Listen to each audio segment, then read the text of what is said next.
Hello students, मैं अंजलि पयाल स्वागत करती हूँ आपका आईसीटी वर्चुअल क्लासरूम देहरादून से। कैसे हैं आप सब लोग? उम्मीद करती हूँ आप सब लोग अच्छे होंगे और अपनी लाइफ में बहुत बेहतर कुछ कर रहे होंगे। आज हम बात कर रहे हैं क्लास 10th के साइंस की, और जैसा कि आप सभी को पता है चैप्टर 2 हमारा यहाँ पर चल रहा था। एसिड, बेस एंड सॉल्ट, यानी कि अम्ल, क्षार और लवण के बारे में हम लोग बात कर रहे थे। जल्दी से माइक लेंगे और मुझे बताएंगे कि होमवर्क में मैंने आपको क्या दिया। ज्ञान कोट, कल मैंने आपको होमवर्क में क्या दिया था कल के सेशन में? 12 कोट। Good afternoon ma'am. Very good afternoon. कौन बात कर रहे हैं? अमन गोस्वामी। अमन। अमन, क्या दिया था बच्चे होमवर्क में? यस, लवण के प्रकार। लवणों के प्रकार दिए थे, और उनके बारे में क्या पढ़ना था आपको? प्रॉपर्टीज तो नहीं दी थी मैंने, उपयोग की बात की थी, और साथ ही साथ उनको कैसे बनाया जा रहा था उसके बारे में मैंने पढ़ने को कहा था। आपने पढ़ा घर पे? अमन, चलिए सिट डाउन। हिमांशु, आपने पढ़ा? Yes ma'am. क्या पढ़ा बच्चे? अम्लों के बारे में, लवणों के बारे में। लवणों के बारे में पढ़ा, अम्लों के बारे में पढ़ा, ठीक है। चलिए, तो आपको जो भी होमवर्क दिया जाता है वो मोस्ट इम्पॉर्टेंट होता है। आपको पता ही है जितना यहाँ पर पढ़ाया जा रहा है वो सब इम्पॉर्टेंट है। जो चीज़ें, सिट डाउन बच्चे, जो चीज़ें इम्पॉर्टेंट है उन्हीं पे ज़्यादा फोकस किया जा रहा है, ज़्यादा समय उन्हीं पे लगाया जा रहा है। तो आप लोगों को अच्छे से पढ़ना है सब कुछ जो यहाँ पर पढ़ाया जा रहा है, वो भी जो होमवर्क में दिया जा रहा है वो भी, ठीक है। अभी हमारे पास आज को मिला करके 4 दिन है जब आपकी केमिस्ट्री की क्लासेस चलेंगी। मतलब जो चैप्टर 5 आपके स्टार्टिंग के हैं वो मैं पढ़ाऊंगी आपको, और वो आपको 4 दिन में कवर करने हैं पूरे, जिनमें से आपके 2 चैप्टर लगभग पूरे हो गए हैं, 3 चैप्टर आपके बचते हैं। तो जिनको मैं कोशिश करूंगी 3rd चैप्टर आज स्टार्ट करने का, और फिर बाकी के जो 3 दिन होंगे उनमें हमारे लास्ट के 2 चैप्टर रहेंगे, और लास्ट का जो डे रहेगा आपका यानी वेडनेसडे को, उस दिन मैं कोशिश करूंगी कि आपके 5 जो चैप्टर है केमिस्ट्री में आते हैं जो, उनके सारे आपके डाउट्स हो गए, क्वेश्चन क्या क्या बनेंगे उन पे बात करेंगे। ओके, तो आइए चलते हैं स्मार्ट बोर्ड की ओर और अपना सेकंड चैप्टर का जो साधारण लवण है उसको स्टार्ट करते हैं। चलिए जल्दी जल्दी स्टार्ट करेंगे। ओके, बीच में क्वेश्चन करूंगी तो माइक पास में रखेंगे और आंसर करेंगे। Chapter 2 acid, base and salt के बारे में बात कर रहे थे, जहां पर अम्ल हो गया था एसिड, स्वाद में खट्टे हैं, पीएच का मान 7 से कम है, नीले लिटमस को लाल कर रहे हैं, ठीक है। ये था रासायनिक गुणों में आपने पढ़ा था। चलिए जल्दी से बताइए मुझे, धातु के साथ अभिक्रिया करने पर अम्ल क्या बनाते हैं? सपना, माइक लो जल्दी से। ये तो पढ़ा था आपने। अम्ल की अभिक्रिया धातु से करने पर क्या बनता है? जल्दी बताइए बच्चे। अगर अम्ल की अभिक्रिया धातु से कराई जाती है तो क्या उत्पाद बनते हैं? क्या होता? लवण, लवण बनेगा और जल। ओके। और अपने आपके राइट में जो बैठे हैं उनको माइक दे दो। सिट डाउन बच्चे। क्या नाम है बेटा? मेघा, मेघा। मेघा बताइए, अम्ल की अभिक्रिया अगर धातु से होगी तो क्या बनेगा? जल, लवण। कोई और इसके अलावा आंसर करेगा? अम्ल की अभिक्रिया धातु से कराने पर क्या बनता है? किसी और का आंसर अलग है कुछ? हैंड रेज करो। 12 कोट, श्यान कोट, हैंड रेज करिए जल्दी से। अम्ल की अभिक्रिया, yes, CO2। Okay, sit down. Aman, 12 Aman ma'am hydrogen बताइए। Gas. Very good, hydrogen gas, और साथ में क्या बन रहा है? सॉल्ट, नमक। सॉल्ट बन रहा है। वेरी गुड, सिट डाउन बच्चे। तो धातु की अभिक्रिया, आपकी अम्ल की अभिक्रिया धातु से कराई जा रही है या किसी धातु की अभिक्रिया अम्ल से होगी? ये धातु और अधातु के चैप्टर में भी आएगा। पूछेंगे आपको कि धातु अगर अम्ल अभिक्रिया अम्ल से कराई जाएगी तो उत्पाद क्या बनेगा, तो आप बताएंगे कि एक तो धातु का लवण बनेगा, सॉल्ट, जैसे सपना ने बताया। दूसरा, हाइड्रोजन गैस बनेगी। H2O कहाँ बन रहा था? वो न्यूट्रलाइजेशन रिएक्शन में बन रहा था जब आपने उदासीनीकरण अभिक्रिया की बात की थी, ठीक है। चलिए अब मुझे बताइए, धातु कार्बोनेट से अभिक्रिया कराने पर क्या बनता है? बरोटी वाला। अम्ल की अभिक्रिया धातु कार्बोनेट से करने पर और धातु हाइड्रोजन कार्बोनेट से करने पर क्या उत्पाद बनते हैं? माइक लीजिए जल्दी से, बरोटी वाला। Good afternoon. Very good afternoon. क्या नाम है बेटा? रजत। अच्छा, रजत। रजत बताइए, अम्ल की अभिक्रिया कार्बोनेट, धातु कार्बोनेट या धातु के हाइड्रोजन कार्बोनेट से करने पर क्या उत्पाद बनते हैं? और कोई बताएगा रजत के अलावा? चलिए रजत पढ़ेंगे अच्छे से, ठीक है ना। सिट डाउन बच्चे। हिमांशु और अमन, माइक लो जल्दी से, मुझे बताओ अम्ल की अभिक्रिया धातु कार्बोनेट या हाइड्रोजन कार्बोनेट से करने पर क्या बन रहा है? हिमांशु। लवण और कार्बन डाइऑक्साइड। और लवण, कार्बन डाइऑक्साइड, और तीसरा क्या बनता है? वाटर। वाटर बनता है। वेरी गुड, जल, ठीक है। तो धातु का हमने कार्बोनेट ले लिया है अब, या हाइड्रोजन कार्बोनेट की बात कर रहे हैं, तो आपने क्या बोला? जब भी अम्ल की अभिक्रिया किसी धातु के कार्बोनेट या हाइड्रोजन कार्बोनेट से कराई जाएगी तो क्या बनेगा? कार्बन डाइऑक्साइड तो बनेगा ही बनेगा, क्योंकि कार्बोनेट है उधर आपको रिएक्टेंट में मिल रहा है। और दूसरा वाटर मिलेगा और साथ में आपका लवण बन ही रहा है, ठीक है। तो जितनी भी अभिक्रियाएं देखी आपने मोस्टली सब में आपका सॉल्ट बन रहा है, ठीक है ना। और उसके अलावा धातु के साथ कराई सिर्फ तो हाइड्रोजन गैस बना, उसके साथ धातु के कार्बोनेट के साथ कराई तो हाइड्रोजन गैस की जगह H2O आ गया, और चूंकि कार्बोनेट है तो कार्बन डाइऑक्साइड ऑक्साइड आ गई, ठीक है। चलिए अम्ल और क्षार की अभिक्रिया कौन कराएगा? रजत। अम्ल की और क्षार की अभिक्रिया कराने पर क्या बन रहा था? रजत, अम्ल की अभिक्रिया क्षार से कराई जाती है तो क्या उत्पाद बनते हैं? जी पता है आपको Like अम्ल की? red litmus paper is too red. नहीं नहीं, आप क्वेश्चन समझिए। अम्ल की अभिक्रिया क्षार से कराई जा रही है तो उत्पाद क्या मिलेगा? आप रिएक्शन आपका एसिड और बेस के साथ मैंने पूछा था, तो क्या बनता है? लवण और जल बनता है, जिसको आप 7th क्लास से पढ़ते आ रहे हो। ये एक उदासीनीकरण अभिक्रिया जिसको कहा जाता है, ये यहाँ भी आएगा। ये आपका कहाँ, जब आप उसको पढ़ेंगे, क्षार की अभिक्रियाएं पढ़ेंगे, तब भी ये अभिक्रिया आई थी। और इससे पहले वाले चैप्टर में भी आपने ये पढ़ा था, न्यूट्रलाइजेशन रिएक्शन, यानी एक अम्ल क्षार के साथ अभिक्रिया करके लवण और जल बनाता है, इसी को आपका उदासीनीकरण अभिक्रिया कहा जाता है, ठीक है। चलिए क्षार क्या होते हैं? क्षार का पीएच मान कितना होता है बताइए, कौन बताएगा? केला खेड़ा, माइक लो जल्दी से। Good afternoon ma'am. Very good afternoon, क्या नाम है? अर्शी। अर्शी। अर्शी मुझे बताइए पीएच मान कितना होता है क्षार का? 8 से 14। 8 से 14 होता है, यानी 7 से अधिक होगा तो वो क्षार होगा, ठीक है। वेरी गुड बच्चे। किसी और को माइक दे दो। मुझे बताओ क्षार की अभिक्रिया अगर किसी अधातु के ऑक्साइड से कराई जा रही है तो क्या बनता है? वेरी गुड आफ्टरनून, क्या नाम है? मैम शिल्पी। शिल्पी। शिल्पी, किसी क्षार की अभिक्रिया अधातु के ऑक्साइड से कराई जा रही है तो उत्पाद क्या बनेगा? Ma'am H2O, H2O, Na2O, ma'am Na2O नहीं, ध्यान से समझिए मैंने क्या कहा। अधातु के ऑक्साइड की अभिक्रिया करा रहे हैं किसी क्षार से, तो उत्पाद में क्या क्या बनेगा? मैंने क्या बताया था? अधातु के ऑक्साइड की प्रकृति कैसी होती है? अम्लीय होती है या क्षारीय? मैम अम्लीय। अम्लीय होती है। तो किसी क्षार की अभिक्रिया अम्ल से करा रहे हो तो क्या बनेगा उत्पाद? लवण और जल।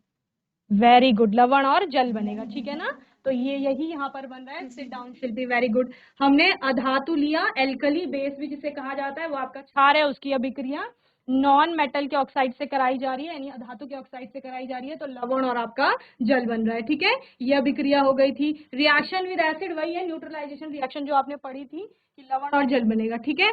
ये मैंने आपको कुछ सोर्सेज बताए थे जिन जिनमें आपका जैसे नेचुरल सब्सटेंस है उनमें एसिड प्रेजेंट है, फ्रूट्स हो गए, वेजिटेबल्स हो गई, या फिर और भी कई सारे सब्सटेंसेज है, प्रोडक्ट हैं जिनमें आपका कोई एसिड प्रेजेंट होता है, वो हमने यहाँ पर किया था। और लवणों की बात की थी, ठीक है। कॉस्टिक सोडा हमने लास्ट सेशन में पढ़ा था। कॉस्टिक सोडा क्या है? आपका सोडियम हाइड्रोक्साइड है, NaOH जिसको कहा जाता है। बनाया किस प्रकार जा रहा था? आपका NaCl का एक्वा सोल्यूशन लिया जा रहा है और उसमें करंट को फ्लो कराया जा रहा है, यानी विद्युत धारा प्रवाहित कराई जा रही है। तो NaCl और H2O जो है वो टूट रहा है किसमें? NaOH में, Cl2 में और H2 में, ठीक है। ये हो गया था। चलिए बताइए कौन पढ़ के आया है? यूजेस की बात करेंगे तो यूजेस कहाँ कहाँ है? कागज उद्योग, साबुन उद्योग में इसका उपयोग है, किसका? NaOH का। और धातुओं से ग्रीस हटाने के लिए इसका उपयोग किया जाता है। इसके अलावा विरंजक चूर्ण के निर्माण में भी इसका प्रयोग किया जा रहा है और औषधि के निर्माण में। ये आपका ज्यादा इंपॉर्टेंट नहीं है, इंपॉर्टेंट है आपके ब्लीचिंग पाउडर हो गया, धावन soda, baking soda, plaster of Paris, ठीक है। चलिए ब्लीचिंग पाउडर, ठीक है। क्या नाम बताया था कल हमें 12 कोड से बच्चे ने बोला था CaOCl2 है, यानी एक Ca का एटम है, कैल्शियम का एक एटम है, एक ऑक्सीजन का एटम है और 2 क्लोरीन के एटम हैं। तो Ca के लिए आ गया कैल्शियम, ऑक्सीजन O के लिए आ गया ऑक्सी और Cl2 के लिए क्या आ गया? क्लोराइड। तो ये इसका केमिकल नेम हो गया, कैल्शियम ऑक्सी क्लोराइड। सामान्य नाम पूछेगा तो सामान्य नाम क्या हो गया? ब्लीचिंग पाउडर या विरंजक चूर्ण जिसे कहा जा रहा है, ओके। मेथड ऑफ प्रिपरेशन की बात करेंगे, जो मैंने आपको होमवर्क में भी कहा था कि आपको करना है। बनाने की विधि क्या है? तो क्या किया जाता है? When chlorine gas is passed, जब बुझे हुए चूने पर क्लोरीन गैस को प्रवाहित किया जाता है तो आपका क्या बनेगा? विरंजक चूर्ण। और बुझा हुआ चूना क्या था? CaOH का होल टॉइस जो आप पढ़ रहे थे, जहां जो आपने कॉम्बिनेशन रिएक्शन में बनाया भी था, जब CaO की रिएक्शन किसके साथ? H2O के साथ आप करा रहे थे। तो ये कैल्शियम हाइड्रोक्साइड हो गया और उसकी अभिक्रिया क्लोरीन से करा रहे हैं तो CaOCl2 बन रहा है, साथ में H2O बन रही है, ओके। तो क्या ध्यान रखना है? बस इतना कि जो बुझा हुआ चूना है, और बुझा हुआ चूना याद भी रखना है कि कैल्शियम हाइड्रोक्साइड है आपका, ठीक है ना। तो बुझे हुए चूने पर क्लोरीन को मिलाएंगे तो हमें ब्लीचिंग पाउडर प्राप्त हो जाएगा। ओके, चलिए उपयोग बताइए मुझे, कौन बताएगा, हैंड रेज करो। केला खेड़ा और बाराकोट। ब्लीचिंग पाउडर के उपयोग, कहाँ कहाँ आपने ब्लीचिंग पाउडर का उपयोग किया है? केला खेड़ा, ले लो माइक जल्दी से। Ma'am good afternoon. Very good afternoon, क्या नाम है? रोहिणी। रोहिणी। बताइए मुझे ब्लीचिंग पाउडर के उपयोग। मैम वस्त्र उद्योग में, कागज उद्योग में, रासायनिक को अपचय के रूप में और जल को रोगाणु करने में। हाँ, रोगाणु रहित करने में, रोगाणु करने में नहीं, रोगाणु रहित मतलब रोगाणु मुक्त करने में, हटाने में। सफाई के लिए करते हैं ना, क्लोरीन का उपयोग करते हैं, ब्लीचिंग पाउडर डालते हैं पानी में कि ताकि उसमें जितने भी जर्म्स वगैरह हैं वो मर जाएं। ओके, सफाई में भी ब्लीच का उपयोग किया जाता है। आप देखते हो कभी कभी कपड़े पे कोई बहुत वैसा वाला स्टेन लग जाता है, गहरा दाग यानी जो हटता नहीं है, तो उसके लिए ब्लीच का उपयोग किया जाता है। या कहीं पर जैसे अभी बरसात का टाइम आएगा तो पूरी फिसलन हो जाती है, ठीक है, वहां पर फंगस वगैरह जम जाती है, आपका वो जम जाती है काई वगैरह, तो उसको हटाने में भी ब्लीचिंग पाउडर का उपयोग किया जाता है। तो बहुत जगह ब्लीचिंग पाउडर का उपयोग है, ठीक है। तो यूजेज में आपके क्या क्या आएंगे, जैसे हमें रोहिणी ने बताया कि वस्त्र उद्योग में इसका उपयोग है। इसके अलावा किसमें? विरंजन में, यानी क्या करने के लिए? आपका ब्लीच करने के लिए। जब भी क्या किया जाता है, कागज का उत्पादन होता है ना, कागज बनाया जाता है, तो कागज कहाँ से बनता है? वुड पल्प से बनता है, आपका पेड़ों की छाल से ही आप बोलते हो, वहां से कागज को बनाया जा रहा है। तो उसको पूरा विरंजित करने के लिए ब्लीचिंग पाउडर का उपयोग किया जा रहा है। इसके अलावा रासायनिक उद्योग में आपका उपचायक की भांति भी इसको प्रयोग किया जा रहा है, ठीक है।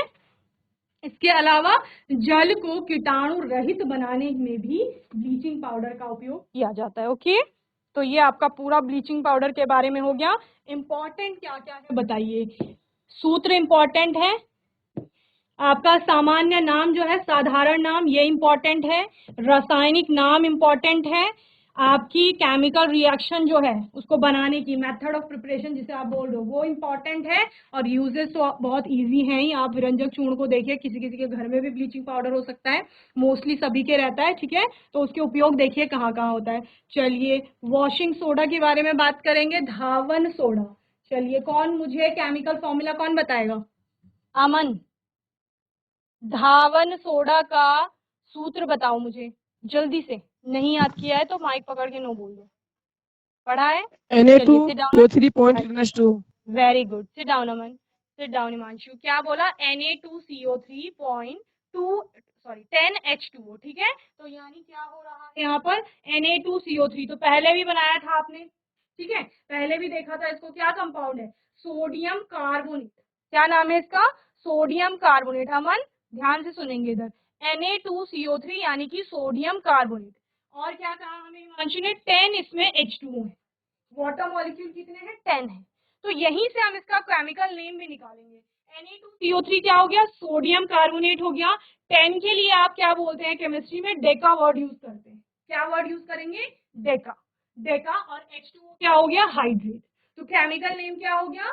Sodium carbonate Deka hydrate. Okay, ये आपका पूरा इंपॉर्टेंट हो गया। वॉशिंग सोडा यानी जिसको आपका धावन सोडा भी कहा जा रहा है, धोने का सोडा भी इसको बोला जाता है।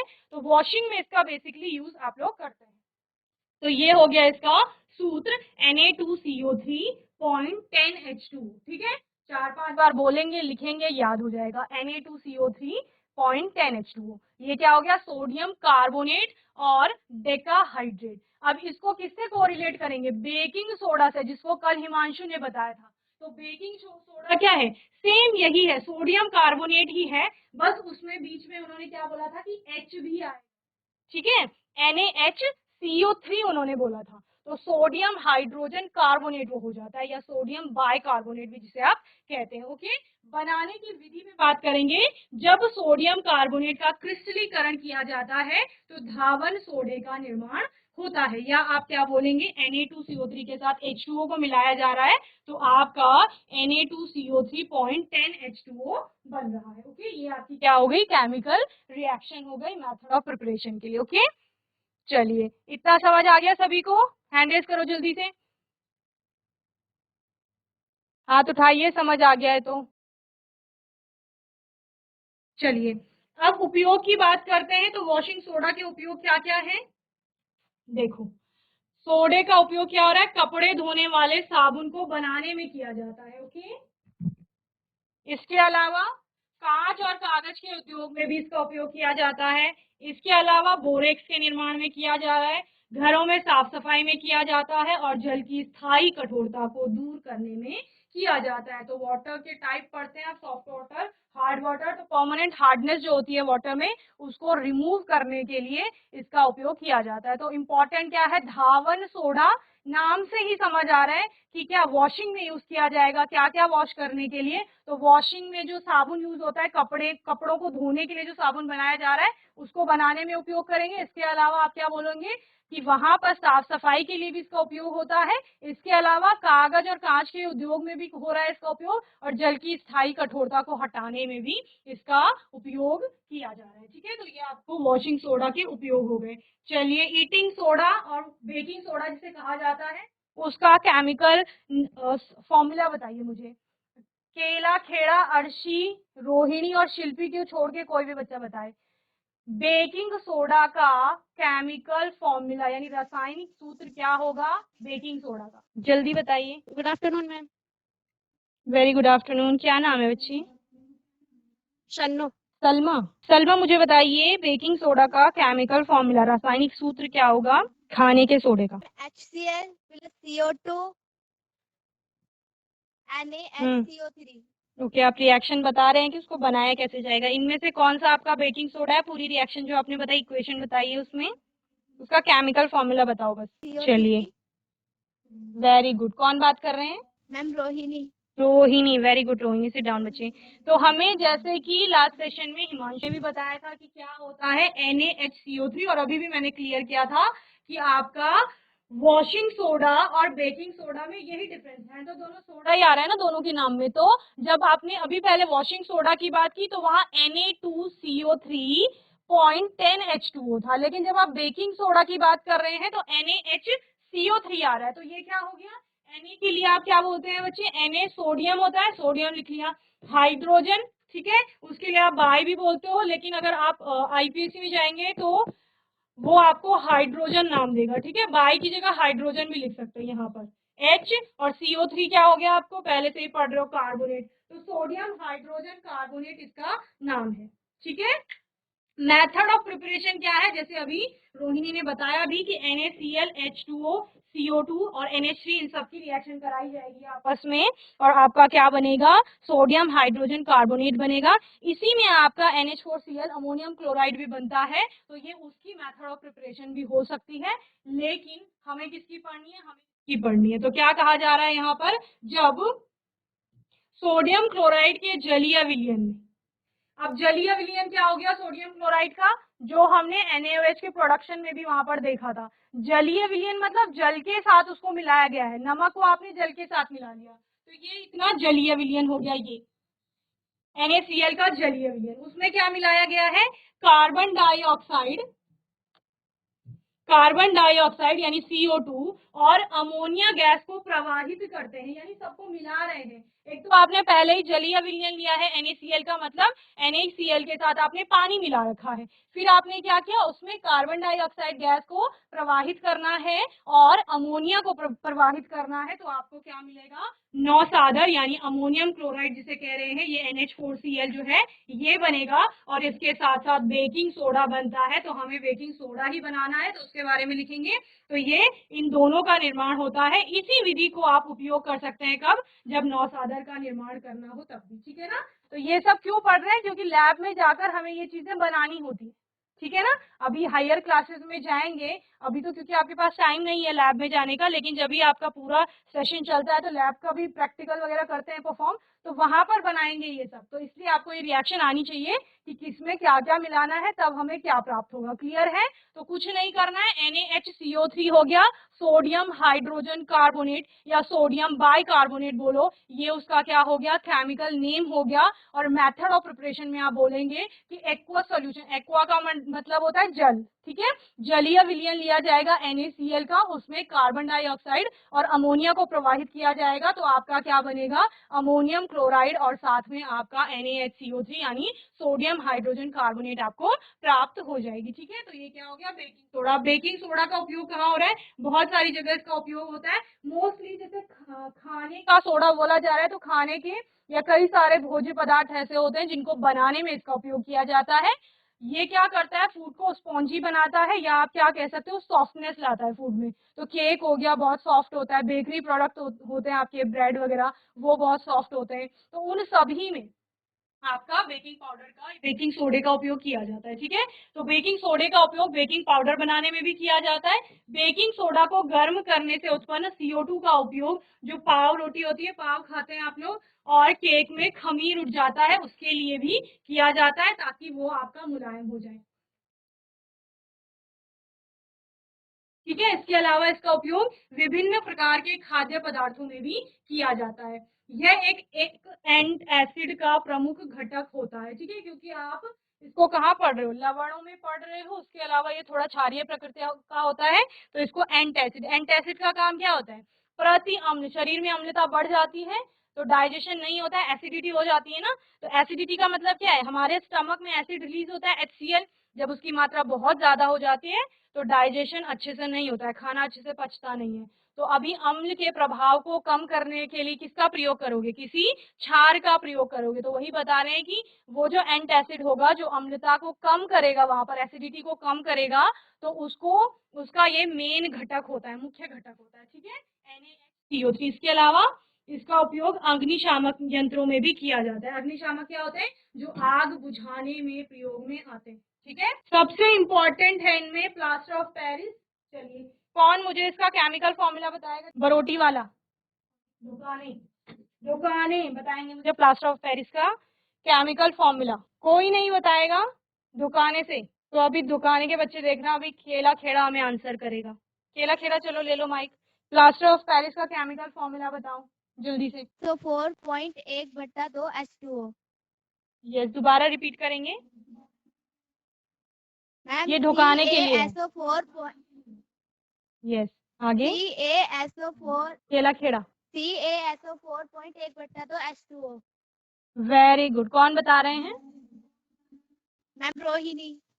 रोहिणी। तो ढुकाने, देखो रोहिणी ने हमें आंसर किया है प्लास्टर ऑफ पेरिस। बताओ मुझे, CaSO4.1/2 H2O यानी हाफ H2O आप बोल रहे हो, 1/2 H2O यानी हाफ H2O जिसे आप बोल रहे हैं, ये क्या है, पूरा CaSO4 H2O plaster of Paris का केमिकल फॉर्मूला है। ठीक है, तो CaSO4, Ca हो गया कैल्शियम, SO4 हो गया सल्फेट, कैल्शियम सल्फेट, और आपका हाफ H2O का मतलब है हाइड्रेट, H2O हाइड्रेट हो गया, और हाफ आता है हेमी हाइड्रेट। ठीक है, हेमी वर्ड यूज करेंगे हाफ के लिए।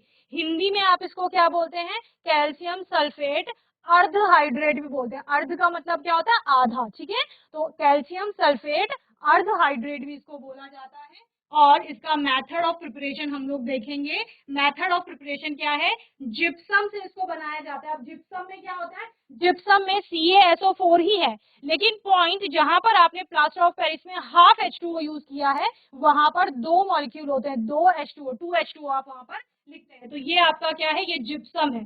तो जिप्सम को क्या किया जाएगा, जिप्सम से पानी को हटाना है, कितना, एक सही 1/2। ठीक है, 1.5 मॉलिक्यूल वाटर को अलग करना है, तब उसमें हाफ रह जाएगा वाटर का मॉलिक्यूल। ठीक है, तो वो कैसे करेंगे, उसको 373 ताप पर गर्म किया जाएगा, किसको, जिप्सम को, और तब आपको प्लास्टर ऑफ पेरिस प्राप्त हो जाएगा। ठीक है ना, तो क्या किया, CaSO4.2 H2O जिप्सम था, इस जिप्सम को क्या किया गया, 373 केल्विन टेम्परेचर पर गर्म किया गया, और गर्म करने के बाद हमें क्या मिला, ये देखिए, CaSO4.1/2 H2O यानी POP, प्लास्टर ऑफ पेरिस जिसे कहा जा रहा है, वो हमें मिला है, और 1.5 H2O वाटर मॉलिक्यूल आपका अलग हो गया है।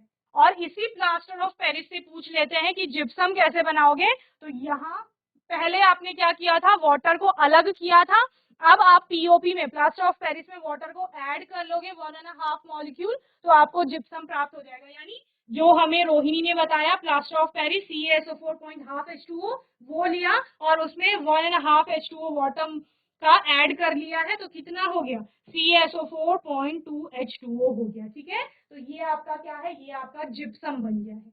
तो यानी प्लास्टर ऑफ पेरिस को किससे बनाया? जिप्सम से बनाया। जिप्सम को गर्म किया तो उससे पानी अलग हो गया, प्लास्टर ऑफ पेरिस प्राप्त हो गया। अब जिप्सम को अगर बनाना होगा प्लास्टर ऑफ पेरिस से तो क्या करेंगे? ठीक उसके विपरीत, वहां पर आप वाटर को ऐड कर देंगे, जिप्सम के साथ पानी मिला देंगे तो आपको क्या मिल जाएगा? यहाँ पर जिप्सम मिल जाएगा। ठीक है, तो प्लास्टर ऑफ पेरिस में जल मिलाया जाता है तो जिप्सम का निर्माण हो जाता है। अब इसके उपयोग क्या क्या है? क्यों पढ़ रहे हो प्लास्टर ऑफ पेरिस को?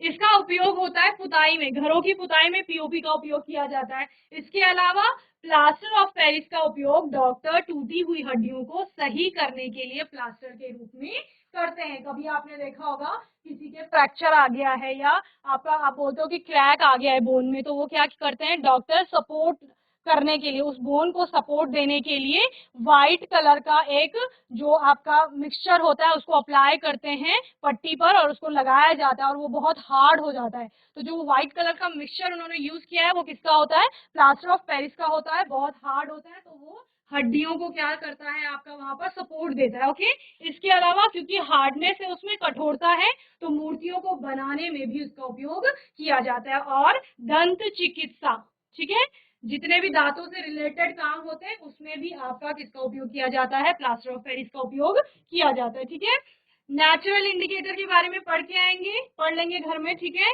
कि क्या क्या काम करता है। लिटमस के बारे में मैंने आपको बता दिया था, कोई न्यूट्रल होगा उदासीन तो उसका रेड और ब्लू दोनों पर कोई प्रभाव नहीं होगा। जैसे पानी में लाल लिटमस पेपर भी डाल लो, नीला भी डाल लो, वो कलर चेंज शो नहीं करेगा। एसिड क्या करता है?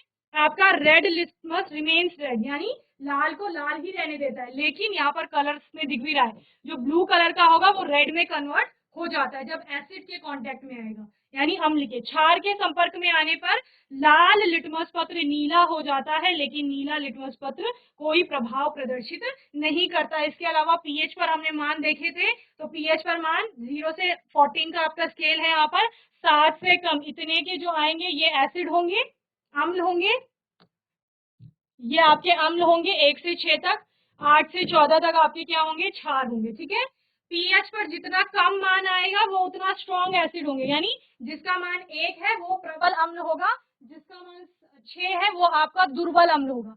क्षार में ठीक इसके विपरीत होगा, जितना ज्यादा पीएच पर मान है उतना प्रबल क्षार हो जाएगा और जितना कम मान आएगा उतना दुर्बल क्षार होगा। ठीक है, तो इस प्रकार से तो क्षार क्या करेंगे? इतना 8 से लेकर 14 तक वाले क्या करेंगे? आपका लाल लिटमस को नीला, ठीक है, और ये वाले क्या करेंगे? नीले लिटमस को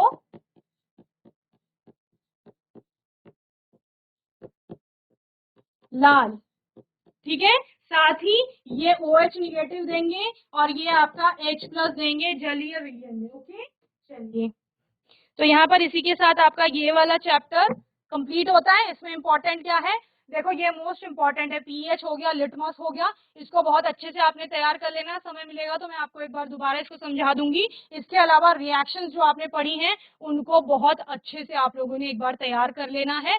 आपके बुक में 1-2 प्रैक्टिकल भी हैं, ठीक है ना, उनको पढ़ लेंगे क्योंकि उनसे भी आपका जरूर क्वेश्चन आ सकता है। देखिए पेज नंबर आपका 22 हो सकता है। कैल्शियम हाइड्रोक्साइड में से कार्बन डाइऑक्साइड गैस को गुजारना, यानी जो हमने अभिक्रिया पढ़ी थी किसकी? धातु कार्बोनेट के साथ अम्ल की। तो लेफ्ट हैंड साइड में आपके पेज में एक पिक्चर दिया गया होगा, उसको अच्छे से पढ़ लेंगे, कहाँ पर क्या बन रहा है, क्या निकल रहा है। फिर 21 में भी है आपका, जब आप क्या कर रहे हो? जिंक की रिएक्शन करा रहे हो तनु सल्फ्यूरिक अम्ल के साथ और हाइड्रोजन गैस की जांच कर रहे हो, वो वाला है, वो दोनों आप बहुत अच्छे से देख लेंगे। ओके, चलिए, मैंने जैसा कहा था कि चैप्टर 3 भी हमें स्टार्ट करना है, तो एक बार थोड़ा सा देख लेते हैं चैप्टर 3 में। चैप्टर 3 है आपका मेटल एंड नॉन मेटल, यानी धातु और अधातु की बात करेंगे। धातु क्या होता है? पहले भी आपने पढ़ा है कि धातु आपके ऐसे पदार्थ होते हैं जो, देखो तत्वों का वर्गीकरण किया गया, बहुत सारे तत्व थे हमारे पास लेकिन उनको वर्गीकृत करना आवश्यक था। वर्गीकरण के लिए 3 ग्रुप बना गए, धातु, अधातु और उपधातु के। ठीक है, धातु कौन कौन से थे? ऐसे तत्व थे जो कठोर थे, हार्ड थे, साथ ही साथ क्या थे? जिनमें जो सामान्यतः आपको ठोस अवस्था में मिलेंगे। ठीक है, सामान्यतः, कुछ कुछ एक्सेप्शन हर जगह मिलेंगे, वो भी बताए जाएंगे। तो सामान्यतः ठोस अवस्था में मिलेंगे, कठोर होंगे, जो विद्युत के सुचालक होंगे, ऊष्मा के सुचालक होंगे, यानी उनमें करंट भी फ्लो करेगा और हीट भी आपका फ्लो करेगी, ठीक है। इसके अलावा जो डक्टाइल थे यानी तन्य थी, जिनकी पतली पतली तार बनाई जा सकती है, और मैलिएबल थी यानी आघातवर्ध, जिनकी पतली पतली शीट चादरें बनाई जा सकती है पतली पतली, वैसी थी। सोनोरस यानी कि जैसे रिंगिंग बेल होती है ना, घंटियां, जैसे मंदिर की घंटियां हो गई, स्कूल में बेल होती है, तो वो सारी मेटल की बनती है यानी धातुओं की। क्यों? क्योंकि उनका एक प्रकार का गुण है, सोनोरिटी का गुण है उनमें, यानी क्या कहा जाता है आपका, बजने की जो ध्वनि होती है, ध्वन्यता का गुण उनमें पाया जाता है। जबकि टेबल को बजा के देखो कितनी अजीब साउंड आती है, मेटल की किसी चीज को बजाना तो बहुत अलग साउंड आती है, तो वो क्या है, आपकी ध्वन्यता का गुण है धातुओं में। तो इतने सारे गुण हो गए। अधातुओं की बात करेंगे तो उनमें ये सारे गुण विद्यमान नहीं होते हैं, तो वो अधातुओं की कैटेगरी में आएंगी। जिनको उपधातुओं के अंतर रखा गया, उनमें कुछ धातुओं के गुण भी थे और कुछ अधातुओं के गुण भी थे। तो धातु क्या क्या हो गई आपके, शुद्ध रूप में धातु की सतह चमकदार होती है, एक लस्टर शाइन इसमें होती है, धात्विक चमक जिसको कहा जाता है, सतह कठोर होती है, लेकिन कुछ कुछ आपकी कोमल धातुएं भी होती हैं, जिनको आप कहते हैं हम इजीली चाकू की सहायता से भी काट सकते हैं, जैसे सोडियम पोटेशियम हो गई, तो ये आपकी सॉफ्ट मेटल में आती है। ओके, एक्सेप्शन हर जगह मिलेगा आपको। इसके अलावा धातुओं को पीटकर पतली चादर बनाया जाता है, इस गुण धर्म को क्या कहा जाता है, आपका आघातवर्ध्यता कहा जाता है। ओके, ये आघातवर्ध्यता का गुण हो गया। सोना तथा चांदी सबसे अधिक आघातवर्ध्य धातु है। सोना बहुत सबसे मोस्ट मैलिएबल मेटल पूछा जाएगा तो क्या है, गोल्ड है। सोने के देखो ज्वेलरी बनाई जाती है, बहुत पतला पतला डिजाइन उनमें डाला जाता है, क्यों? क्योंकि उसमें वो गुण है। अगर उसमें वो गुण नहीं होता तो वो टूट जाता। लकड़ी की बहुत पतली चादर नहीं बना सकते हो ना, क्यों? क्योंकि टूट जाएगा बीच से ही। कोयला हो गया तो टूट जाते हैं। तो सोना सबसे अधिक आघातवर्ध्य है और सबसे अधिक तन्य भी है। तन्यता क्या है, उनको पतली पतली तार के रूप में खींचने का गुण। ये किसके बारे में पढ़ रहे हो, इस धातु के बारे में पढ़ रहे हैं, ठीक है। और क्या है धातुओं में, आघातवर्ध्यता तथा तन्यता के कारण धातुओं को हमारी आवश्यकता के अनुसार विभिन्न आकार दिया जा सकता है, ठीक है। इसके अलावा ये ऊष्मा के सुचालक होते हैं, इनका गलनांक बहुत अधिक होता है। गलनांक यानी पिघलना। देखो लोहे के बर्तन बनाए जाते हैं, लोहा एक धातु है, तो नॉर्मल टेम्परेचर पर वो पिघलता नहीं है, जबकि बहुत ज्यादा टेम्परेचर देंगे तब वो पिघलना शुरू करेगा। उतना टेम्परेचर आप नॉर्मली दे नहीं पाते हो, तो बहुत अधिक गलनांक होता है। कुछ धातुएं के, यहाँ पर एक और है, सिल्वर जो होता है आपका और कॉपर, वो ऊष्मा के सबसे अच्छे चालक होते हैं। ये क्वेश्चन भी आता है कि सबसे अच्छा आपका चालक कौन है, कंडक्टर, तो वो सिल्वर आता है, यानी चांदी जिसे बोलते हैं, ठीक है ना। तो ये सारा आप पढ़ लेंगे अच्छे से। मरकरी को छोड़कर सारी धातुएं कमरे के ताप पर ठोस हैं। Only metal which is liquid in room temperature, जो कमरे के तापमान पर द्रव अवस्था मिलेगी, वो मरकरी है। Hg पारा जिसे कहा जाता है, जो आपको थर्मोमीटर में दिखाई देता है, तो वो द्रव अवस्था में रहती है सामान्य तापमान पर, और बाकी सारी धातुएं आपकी लगभग ठोस अवस्था में आपको मिलेंगी। ओके, चलिए ठीक, इसके विपरीत आप अधातुओं में लिख लेते हैं। बस अधातुएं कुचालक हो जाएंगी, उनमें एक ही सुचालक आता है जो कार्बन का एक अपर रूप होता है, जिसको ग्रेफाइट कहा जाता है। वो विद्युत का सुचालन करता है, यानी चालन करता है। और इसके अलावा क्या पढ़ते हैं, ये चमकीले नहीं होते, लेकिन इसमें एक एक्सेप्शन आएगा आयोडीन का, जो कैसा होता है, अधातु होने के बाद भी चमकदार होता है। ये आपको द्रव अवस्था में मोस्टली नहीं मिलते हैं, गैसेस स्टेट में मिलेंगे, ठोस अवस्था में मिलेंगे। लेकिन ब्रोमीन एक अकेली अधातु है जो द्रव अवस्था में आपको मिलती है, ठीक है। होमवर्क नोट कीजिए जल्दी से, क्या करके आएंगे, जितनी भी केमिकल रिएक्शन है धातु के रासायनिक